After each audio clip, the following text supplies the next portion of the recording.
जी, अस्सलाम वालेकुम दोस्तों, मैं हूं तौसीफ़ अब्बास आसफ़ी ज़रई मॉडल फार्म डिस्ट्रिक्ट लिया से। दोस्तों चंद मिनट्स पहले मैंने एक पोस्ट शेयर की है जो कि कपास की जो फुट्टी है जिसे हम रुई कहते हैं, उसका बदसूरत हो जाना, उसका ख़राब हो जाना, उसकी शक्ल का बिगड़ जाना। तमाम दोस्तों से मैंने उसके बारे में वजूहात भी शेयर की जिस वजह से ये मसला पैदा होता है, वो भी मैंने अपनी नाक़िस सोच के मुताबिक तमाम दोस्तों से शेयर किया और उनकी वजूहात और इक़दामात भी बताए। आज मैं आप सबके साथ शेयर ये करना चाह रहा हूँ कि ये मसला कैसे पेश आया, कब आया और ये चीज़ मैंने आप दोस्तों के साथ क्यों करके शेयर की।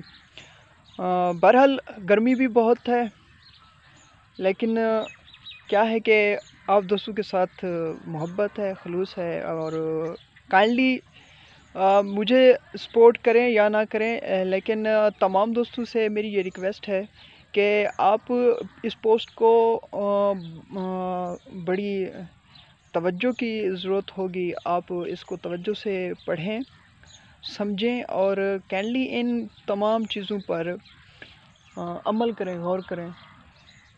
हाँ, क्योंकि हमारा मंसूबा है कपास की जो मैनेजमेंट है और कपास की जो पैदावारी सलाहियत है, हमने उसको बेहतर बनाना है और इस सिलसिले में मैं तौसीफ़ अब्बास आसफ़ी और मेरी टीम सारा पाकिस्तान ज़राअत पाकिस्तान जो मेरा सोशल ग्रुप है फ़ेसबुक पे, उसमें मैं अपनी खिदमत जो है इंशाल्लाह सरअंजाम देता आ रहा हूँ और इंशाल्लाह नेक्स्ट भी देता रहूँगा।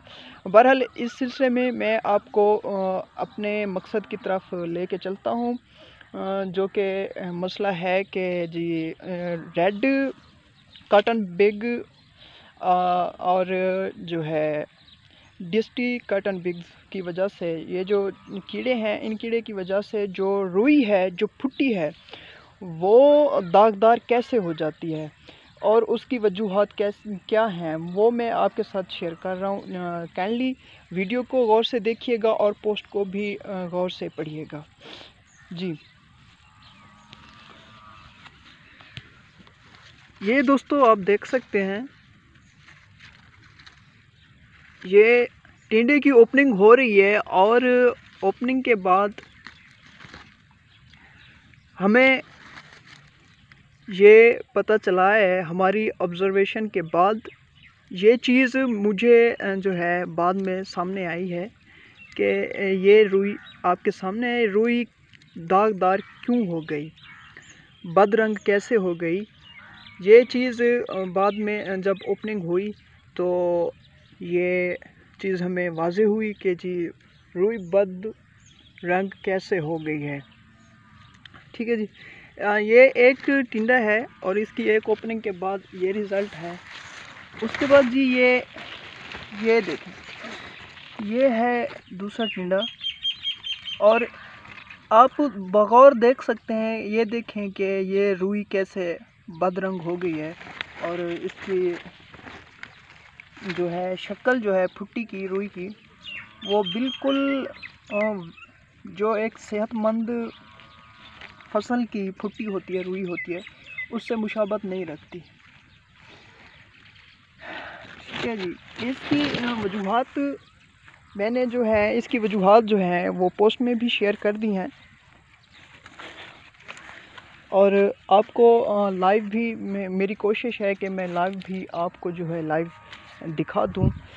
दोस्तों इसकी जो मेन जो रीज़न है वो ये है क्योंकि जो लास्ट साल गुज़रा है, पिछला साल, उस साल में मैं अपनी कपास का काफ़ी नुकसान उठा चुका हूँ और उस नुकसान की वजह क्या थी कि मेरी कपास की फ़सल के साथ चंद और फसलें थी जो कि मैंने काश्त की हुई थी और उनकी वजह से मुझे ये जो सामना है करना पड़ा इन मसाइल का, और ये मसाइल आप तमाम दोस्तों को शेयर करना मैंने लाजमी समझा।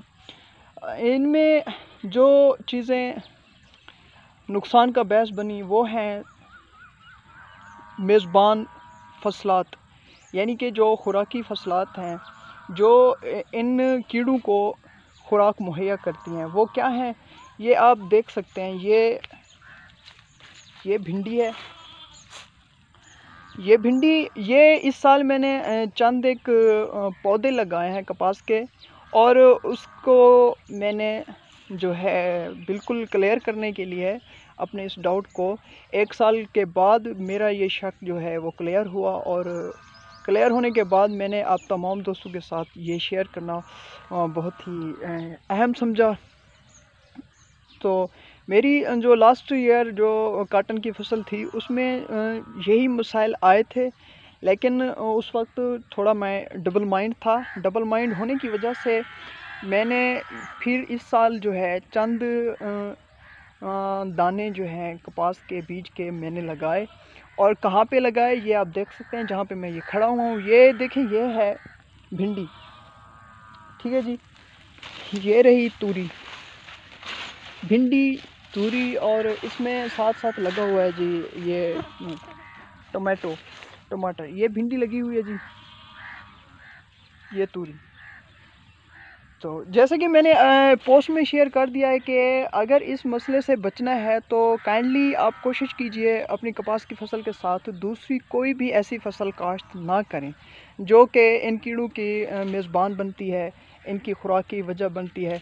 और ये जो फसलात हैं जो कि इन कीड़ों के मेज़बान बनती हैं और इनको खुराक मुहैया करती हैं, तो ये भिंडी, तूरी, प्याज, मिर्च, माल्टा, 68, ज्वार, ये जो फसलें हैं ये ज़्यादा किरदार अदा करती हैं इन कीड़ों को खुराक देने में।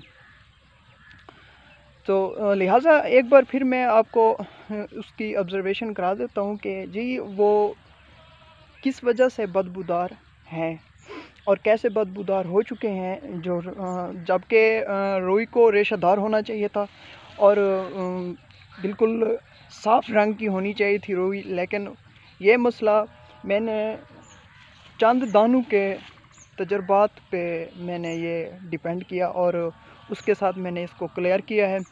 और अल्हम्दुलिल्लाह मुझे ये बिल्कुल वाज़े पता चल गया है कि पिछले साल की मेरी ये फसल किस वजह से तबाह हुई और कितना मुझे नुकसान उठाना पड़ा। ये दोस्तों देखें आप, ये जो रुई है ये बदरंग हो चुकी है और ये इसी मसले की वजह से हुई है जो कि मैंने आपके साथ शेयर की है। ये आप देख सकते हैं,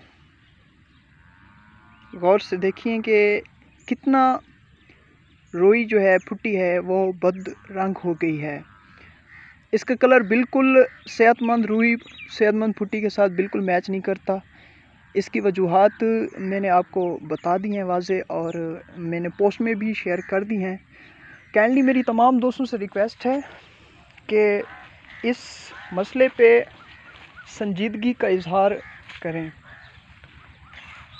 क्योंकि कपास ही वो वाहिद फसल है जो काश्तकार के हक़ में है और पाकिस्तान के हक़ में है।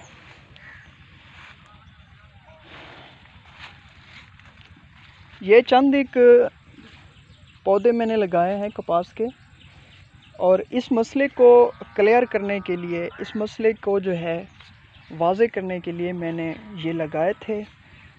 पिछले साल मेरी फसल इससे मुतासिर हुई और इस साल मैंने पहले अपना जो शक था, अपना डाउट था वो क्लियर किया, उसके बाद आज आप तमाम दोस्तों के साथ भी शेयर कर दिया। शुक्रिया दोस्तों, बड़ी मेहरबानी। आपके साथ इंशाल्लाह मुझ नाचीज़ का ये तामुन साथ साथ चलता रहेगा और यह सिलसिला इसी तरह आप लोगों की तवज्जो का मोहताज है। आप लोगों की तवज्जो, आप लोगों के कमेंट्स, आप लोगों के रिएक्शंस ही मुझे इस काबिल बनाते हैं कि मैं आगे कुछ कर सकूं। आपके वक्त का, आपकी तवज्जो का बहुत बहुत शुक्रिया। बड़ी मेहरबानी। आपका होस्ट तौसीफ़ अब्बास आसफ़ी।